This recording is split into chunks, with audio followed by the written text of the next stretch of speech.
Alhamdulillah, wassalatu wassalamu ala rasulillah, amma ba'd, assalamu alaikum wa rahmatullahi wa barakatuhu. Brothers and sisters, tomorrow is the big day. How to smash your exams live in East London, the Muslim Students Guide. Yes, it's going to be tomorrow inshallah. And this is a video for those of you who are on the fence thinking, I'm not sure if I should come, the journey's a bit long.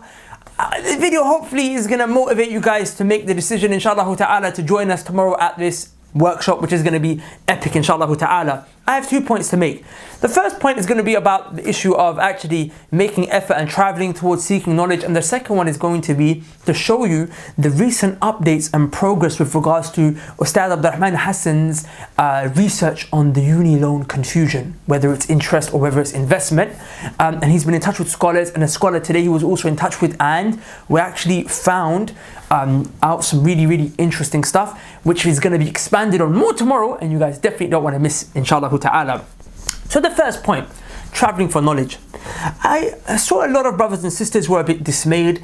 They were saying, why is this program only in London, particularly East London? There were brothers and sisters saying West London to East London is a mission.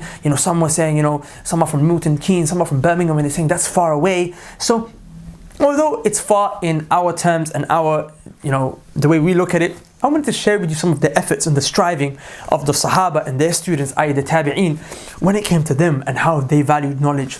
Brothers and sisters, the reason I want to tell you how they valued knowledge is because if you want to be, there was no one more knowledgeable than these people, firstly.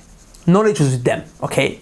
Number one. Number two, if you want to be successful in knowledge, be and do as those who were successful did. Don't try and reinvent the wheel. Whenever you read personal development books, whenever you read books about, this, that, they always tell you one of the main things you need in order to success is a role model. And look at the best role model in the things that you're trying to achieve. And there was no one better when it came to knowledge than the Sahaba radiallahu anhum ajma'in and their students. So let's start with Abdullah ibn Abbas radiallahu anhuma, who was the cousin of the Prophet sallallahu alaihi wasallam. As a 13-year-old child, when the Prophet sallallahu alaihi wasallam died, he found this passion in him to go and seek knowledge, to learn, to study. He specifically wanted to study the hadith of the Prophet ﷺ. And I know, you guys are studying maths and English and whatnot. It's not the same as studying the sunnah of the Prophet ﷺ, but the principle of seeking knowledge still applies. So the moral of the story is still relevant, so pay attention. He made his way towards a Sahabi's house. The Sahabi was in his house, who was much older than him, who had a hadith that he didn't have. He didn't disturb him by knocking on the door. He waited outside of his house, on the floor, in the dust, when the sun is at its peak in the Arabian desert. He waited. He fell asleep. When the Sahabi came out of the door, he looked at Abdullah ibn Abbas sitting on the floor, covered with dust all over his face. And he looked at him and he said, "Oh my God, Ibn Abbas, you're the cousin of the Prophet sallallahu alaihi wasallam. You're honored. You have the same blood that the Prophet's family has in their veins. Sallallahu Alaihi Wasallam." He said, "Why didn't you send someone to me? Why didn't you send someone to me? I would have come running to you. I would have come to you." Ibn Abbas looked at him, radiyallahu anhum, and he said, "You're the teacher. You're the one who has the knowledge. It's not befitting for me, the student, to expect you to come to me. I have to go out of my way to come to you." That is a principle when it comes to knowledge, brothers and sisters. You have to go for knowledge. Knowledge shouldn't be made easy for you. Don't expect knowledge to be on your front door. Don't expect knowledge to be on your doorstep. You have to make the efforts for it. This is why Ibn Abbas radiallahu anhuma, when he became a great teacher, he said, "I was humiliated as a student. I humiliated myself. I suffered. I traveled far and wide. I set the hours outside people's days just so I could hear a hadith, just so I could hear an ayah, just so I could hear the understanding. And I studied. And now that I humiliated myself as a student, I'm honored as a teacher."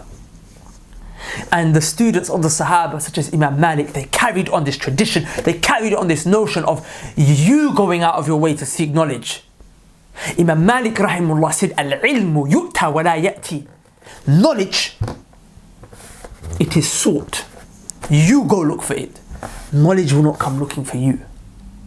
Brothers and sisters, the reason I'm pointing this out is because we have a very lazy and laid back mentality nowadays. Very lazy. We have a workshop, for example, how to smash your exams, which is taking place in East London. It's a proven workshop. A proven workshop. It works. told you guys students moved up from D's to A's, from U's to B's. They went up grade boundaries in university from 2-2 to 2-1. Some even came up with first. This project works. It shows you how to be a student. It bewilders me that people would have an issue traveling from West London to East London. Traveling from West to East. Hatta traveling from Birmingham to London is easy. It takes an hour and a half. On a train it will be there in an hour. The Salaf al-Salihin used to travel. Imam Khatib al-Baghdadi, in his book Rihlatu fi Talab al-Ilm, he has a whole chapter. He's got a whole chapter where he explains that there are some times when students would travel to seek one hadith from a sheikh. By the time they get to him, they knock on his door. His family answers the door and say, he just died this morning. He's dead. Go pray his janazah. Right there. That 6-month journey for no reason. Some of them would travel in the desert heat, would bring them so much pain and hurt that they would be urinating blood. Like they traveled one day, went out of their way for knowledge. They really went out of their way for knowledge, but we want it on our tables. We've got sort of textbooks, this, that, all these things. We've become lazy. We don't want to travel. Knowledge is that valuable. And of course, I know that the value of Islamic knowledge is much more. But the notion, this understanding of like knowledge just generally, if it's beneficial knowledge, it must be respected. You should humble yourself before it. Amr ibn Sharahbil, rahimahullah, was asked, how did you gain knowledge? How did you become a man of knowledge? He said, number one, I didn't rely upon anyone. I said, forget the people, I'm not relying upon no one. He said, number two, I was patient like a donkey. Why? Because a donkey, it carries all these things on its back. Carries. He said, I took the load, all rubbish and difficulty. I took it. I was patient like a donkey. He said, I used to get up early like the crow. Because the crow gets up early, it flies and it goes and does whatever it needs to do. Wake up in the morning. And he said, I used to travel. If I heard there was a class or a lesson, I would go. I would make my way. I wouldn't miss. Imam Nawawi used to attend 12 lessons a day. 12 lessons. If there's a lesson, I'm going there. Lesson, I'm going there. Lesson, I'm going there. If there's knowledge, seek it. And I really don't think, my beloved brothers and sisters, traveling from one city to another, when you have cars, when you have trains, when you have planes. You might think, plane. Yeah, plane. Like when you've got something that will help you move up grade boundaries. It shows if you really care. It's okay if you don't care. There are some people who don't care about university, and it's not expected for them. The program is not for them. It's if you really care about your studies and you want to be successful, then come attend. Come attend. But if you don't care, it's okay. But if you really care, make that journey, my beloved brothers and sisters. And I would, request for you, please find a way, whether it be coach or whatever, wherever you are in the world, just travel. And inshallah ta'ala, Allah subhanahu, if you do it and you do it for Allah's sake, Allah will open doors for you. Allah will make it a means because you're respecting knowledge and have the intention that you want to benefit the ummah, and we're going to go into this in more detail tomorrow, inshallah ta'ala. And what you're going to learn tomorrow is the crux of what makes a student successful. They say success in anything is 80% your mind and 20% your mechanics. 80% why, 20% how. I'm going to go through the how with you, don't worry. But the one that people get wrong the most, students that are successful are not students who know the best tricks and techniques. It's the ones who have the best mindset. And that's what we're going to be focusing on tomorrow, insha'Allah ta'ala. So I hopefully will be seeing you there. As for the uni loan confusion, now this is a very important one.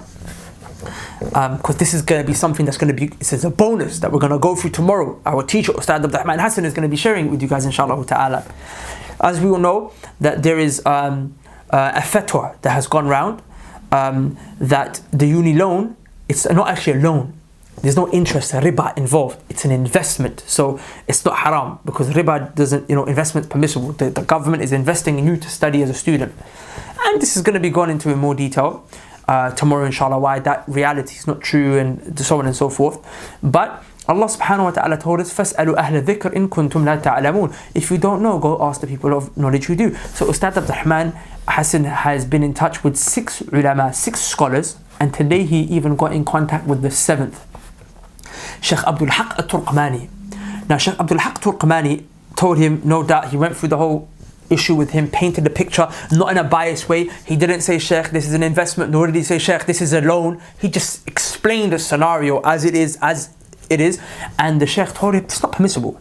And rather he told him, he said, I actually presented this question, this exact same question, how you painted it to me, of the university student loan. He said, and Sheikh Abdul Haq al-Qamani is a man who lives in the UK. He lives in Leicester. He's a Sheikh who lives in Leicester.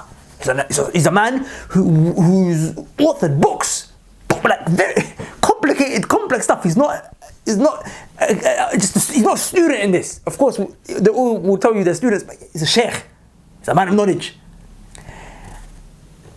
And he said, I presented this question to Sheikh Ibn Jibreen, who is none other than the teacher of the very Sheikh who passed this fatwa. And Ibn Jibreen rahimahullah said to him, it's haram. This is not permissible. This university loan is 100% haram. And this is actually coming from the teacher of the one who passes fatwa. The teacher who is an alim, may Allah have mercy on him. He said it is haram, not permissible. But the reason I mention this to you is, inshallah, is that this is a topic that's very interesting. It's a fiqh topic. It's very interesting for us to learn how scholars form conclusions and whatnot. But then we want to form the correct conclusion, right? And the research that Ustad Abdul Rahman Hassan has done, wallahi, hafidhullah, it's been very, very detailed. And I think you guys would really be letting yourselves down if you didn't take the time out at least to listen. It's a fiqh issue. You're allowed to take which opinion it's not an aqidah issue, but you have to follow the evidences that are correct. That's the key. It's not like up for grabs, pick a mix. But it's not an issue to have a fight over, but it is a very important issue. And I think it really would be a travesty if you guys didn't take the time out to just hear the other side of the story, and then you can make up your mind at the end of the day, because riba is a big thing. We're gonna go into it in more detail tomorrow, inshallah. So I'll leave you guys there. So travel from far for learning how to optimize your studies over the next few weeks on the lead up to your exams. Not only that, learn about the reality of the student university loan in light of riba. Assalamu alaikum wa rahmatullahi wa barakatuh. Go to the link below, register now, get your tickets before they are all gone. And the early bird discount also runs out at midnight, so you might want to do it now, inshallah. Assalamu alaikum wa rahmatullah. Like the video, share the video, send it around. Peace.